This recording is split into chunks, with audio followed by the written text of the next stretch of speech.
world is just full of shitty games. Anthem, Fallout 76, God of War, don't even get me started. But rumour has it, there is a game that is worse than the rest. The worst game ever made. And I was pretty damn freaking lucky. The other day I went to some second-hand store that normally sells all these cool retro games and whatnot. And there it was, behind the glass, the only Atari game they had, E.T. on the Atari 2600. So what did I do? I fucking bought it. 25 bucks for this piece of shit. Is that worth it? That's up for you to decide. So I had the game, but I had no Atari to play it on. So what did I do? Went on eBay, looked up Atari 2600. There was one that was kind of cheap and had some games in it, and I bought that too. So yeah, I bought an Atari just so I can review the worst game ever made. But then I ran into my first problem. For some stupid reason, my smart TV, which is a 4K smart TV, don't get technical with me, just refuses to play anything that's older than NES. So what am I going to do now? Well, I put some sleeping pills in my dad's coffee, so now we can go into his man cave and play on his old box set TV. Let's go. Alright, so we're in the man cave and I gotta find a bloody TV. He's got more high tech than I thought he has. He's got a HDMI TV over there. We don't want that. We want like the old fashioned box set TV. This looks important. Aha, there it is. Okay, that's pretty bloody old. What's this shit about? Oops, I broke it. Okay, yep. That'll do it. Alrighty, we're all set up, ready to go. Got the game, got the Atari, plugging it in, off we go. Now, in case you didn't know, the legal drinking age in Australia is 18. Well, I'm 20, so we've got a can of Tooheys New, can of Coke, to just cause. Here we go, E.T. on the Atari 2600. Now, right off the bat, I can't really complain about the graphics due to how old the game itself is, but still, it's kind of plain and boring and ugly looking. So the aim of the game, and yes, there really is an aim to the game, you have to try and get back to your home planet, I guess. But the game starts off with you landing, so what's the point in this entire game if all you gotta do is run around trying to find a phone just to call the ship back again so you can leave. And don't tell me it's because the ship ran out of fuel, because don't forget it left right after landing. The aim of the game is to walk around until you can find all three pieces of a phone that you can then use to call home.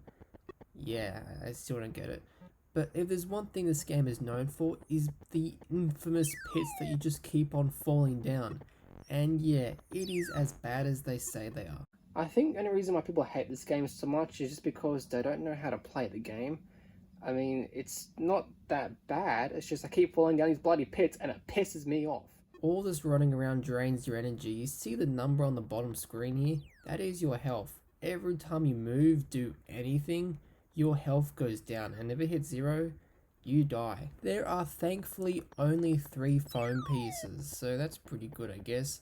But in the game, you run across these FBI agents and scientist guys, and if they catch you, it is bye-bye phone pieces and bye-bye a whole lot of health points, which really pisses me off because I work so hard to get those bloody phone pieces, only for them to take them away from me. There's also this part that confuses me. I guess that's a flower, but then it turns into a fairy and flies away. I don't understand, and quite frankly, I don't care. I feel as if the less I know, the better. I actually feel like a complete idiot just sitting here playing this game. But thankfully, thanks to the Art of Horror, he just sent me a message saying that he is watching my premiere still image of Minesweeper. So while he's sitting there wasting his time looking at my cool picture, I'm here playing Atari. So who's the real jackass? Yeah, it's me.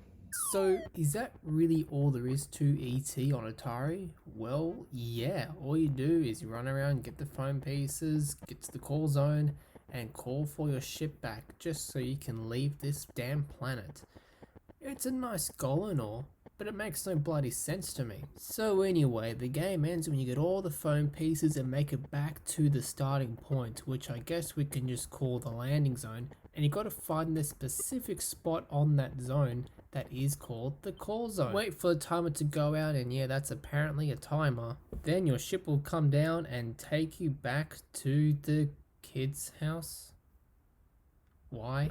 I really don't get it. Why couldn't he just walk home? I mean, he's walked around the same screen like 50 times in one lap and, wasted his energy when he could have used that energy to walk home.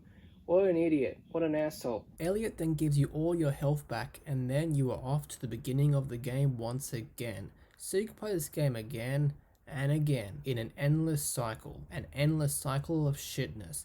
It's like the human centipede, but with more shit. Well, there you have it, folks. That was E.T. on the Atari 2600. Now, is this really the worst game ever made? I mean, it's frustrating. I didn't know what to do half the time. A lot of the stuff just didn't make sense, and those pists just pissed me off. But to be fair, for a game that took one man to make in 5 weeks, especially back then, rather impressive. If only he was able to have more time to make it, maybe this would be one of the best games on Atari. So E.T. may have been the worst game ever made, but as things evolve, things get better, things get upgraded, I really can't honestly say that this is still the worst game of all time. It nearly made games go extinct, but still, all we can do nowadays is play the shit out of this game. So guys, have fun, play some shitty games, and just don't take it too seriously.